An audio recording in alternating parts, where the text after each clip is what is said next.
अस्सलाम वालेकुम, welcome back. आज हम पढ़ेंगे अपने सेल के सेल जो ऑर्गेनेली स्ट्रक्चर हैं वो। सबसे पहला हमारे पास जो है उसमें न्यूक्लियस है। ऑर्गेनेलीज क्या होते हैं? ऑर्गेनेलीज और स्मॉल स्ट्रक्चर्स हम पीछे शुरू से पढ़ते आ रहे हैं ऑर्गेनेलीज के बारे में कि ये स्मॉल स्ट्रक्चर होते हैं सेल के अंदर जो अपना एक स्पेसिफिक फंक्शन परफॉर्म करते हैं। ठीक है, अब सेल के अंदर बहुत सारी ऑर्गेनेलीज हैं। लाइक एक यूकैरियोटिक सेल है ना, अगर आपके पास एक यूकैरियोटिक सेल के अंदर they have a lot of organelles जो अपना स्पेसिफिक फंक्शन परफॉर्म कर रही है। ये सेल है और ये ऑर्गेनेली है इसके अंदर। We will go through the basic facts about important cell organelles in this lecture. The first one is nucleus.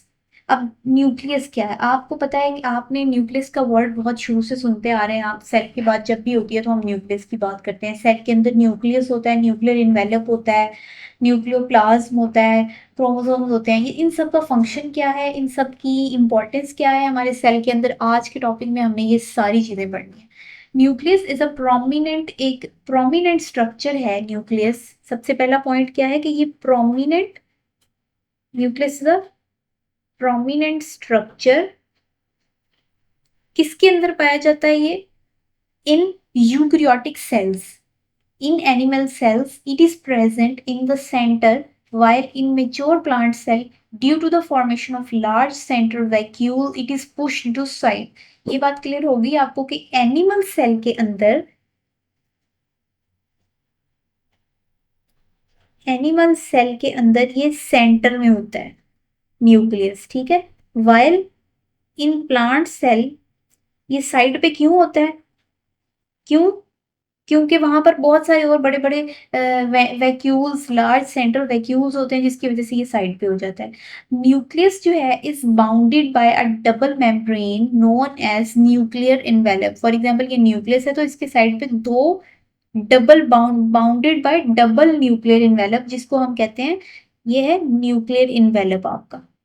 ठीक है, न्यूक्लियर इन्वेलप। न्यूक्लियर इन्वेलप के पास अब क्या होता है? Nuclear envelope contains many small pores that enable it to act as semi permeable membrane.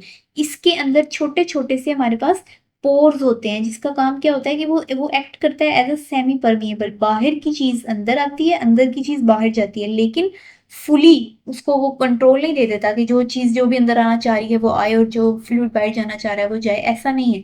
That is semi permeable. जो हमारी required चीज है, जितनी हमें रिक्वायर्ड चीज है वो अंदर आएगी, जितनी रिक्वायर्ड नहीं है वो बाहर जाएगी। इनसाइड न्यूक्लियर इन्वेलप क्या है? अ ग्रेनुलर फ्लूइड। इसके अंदर एक ग्रेनुलर फ्लूइड है हमारे पास जिसको हम न्यूक्लियोप्लाज्म कहेंगे। न्यूक्लियोप्लाज्म। प्लाज्म से आपको या पता लग जाना चाहिए कि यहाँ पे बात हो रही है फ्लूइड की। पीछे आपने साइटोप्लाज्म पढ़ा, सेल के अंदर का फ्लूइड। न्यूक्लियस प्लाज्म पढ़ा, न्यूक्लियर के अंदर का फ्लूइड। न्यूक्लियर प्लाज्म क्या है? न्यूक्लियर प्लाज्म कंटेन्स वन और टू न्यूक्लियाई, ठीक है, और क्रोमोसोम्स। अब न्यूक्लियाई और न्यूक्लियस में फर्क देख लें। न्यूक्लियाई, ये दो न्यूक्लियस हो तो उनको कहते हैं। अगर आपके पास सिंगल न्यूक्लियस है तो उसको कहेंगे न्यूक्लियोलस। टर्म्स टू रिमेंबर है ये, ठीक है। और क्या होगा? फ्लूइड के अंदर हमारे क्रोमोसोम होंगे। अब न्यूक्लियोलस क्या है? It is a dark spot. ये एक डार्क स्पॉट है हमारे पास, and it is the site where ribosomal RNA are formed and assembled as ribosomes. इसके अंदर राइबोसोमल आरएनए बनाए जाते हैं और वो असेंबल होते हैं एज एन राइबोसोम्स।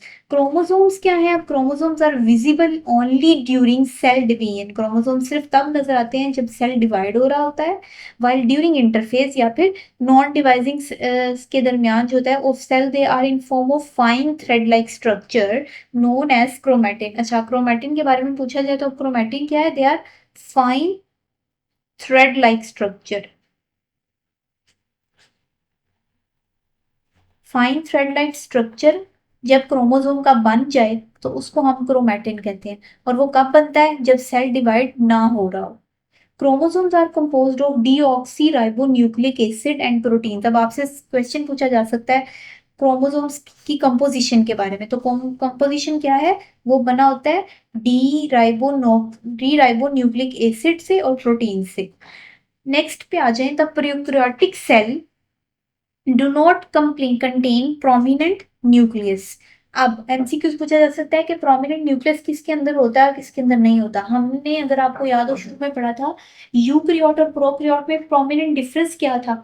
एक में हमें न्यूक्लियस नजर आता है प्रोमिनेंट, एक में नहीं आता। वही बात यहाँ पे की गई है कि प्रोकैरियोट्स में हमें प्रोमिनेंट न्यूक्लियस नजर नहीं आता। Prokaryotes do not have nucleus, इनके पास नो न्यूक्लियस, ठीक है। Their chromosome is made up of DNA only. इनका जो होता तो इनके अंदर भी है ना क्रोमोसोम, तो उसके अंदर, इस क्रोमोसोम के अंदर हमारे पास सिर्फ क्या होगा, ओनली डीएनए, ठीक है।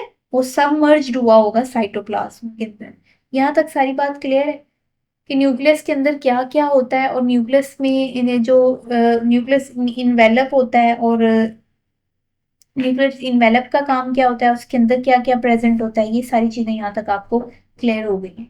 न्यूक्लियस हमारे पास एक प्रोमिनेंट स्ट्रक्चर है जो यूकैरियोटिक सेल में पाया जाता है। ये सिर्फ पाया ही यूकैरियोटिक सेल में जाता है, प्रोकैरियोट में न्यूक्लियस आपको नजर नहीं आएगा। इसके दरमियान साइड पे एक इन्वेलप होता है, डबल मेम्ब्रेन इन्वेलप होता है, उसको हम न्यूक्लियर इन्वेलप कहते हैं। वो as a semi permeable membrane हमारे पास वर्क करता है। और इसके दरमियान एक फ्लूइड होता है, ग्रेनुलर फ्लूइड होता है, उसको हम न्यूक्लियोप्लाज्म कहते हैं। न्यूक्लियोप्लाज्म के अंदर क्रोमोसोम होते हैं, जहाँ पे राइबोसोम्स की फॉर्मेशन हो रही होती है, राइबोसोम्स को असेंबल किया जा रहा होता है, और क्रोमोसोम्स होते हैं। और जब जब सेल डिवाइड होता है, क्रोमोसोम सिर्फ तब नजर आते हैं जब सेल की डिवीजन हो रही होती है। जब सेल डिवीजन की कंडीशन में नहीं होता, तो क्रोमोसोम्स एक थ्रेड लाइक स्ट्रक्चर की तरह अपीयर हो जाते हैं, जिसको हम क्रोमैटिन कहते हैं। Is that clear? अब हम नेक्स्ट लेक्चर पे चले जाते हैं, वो होगा राइबोसोम्स। वो इंशाल्लाह हम नेक्स्ट लेक्चर में स्टडी करते हैं।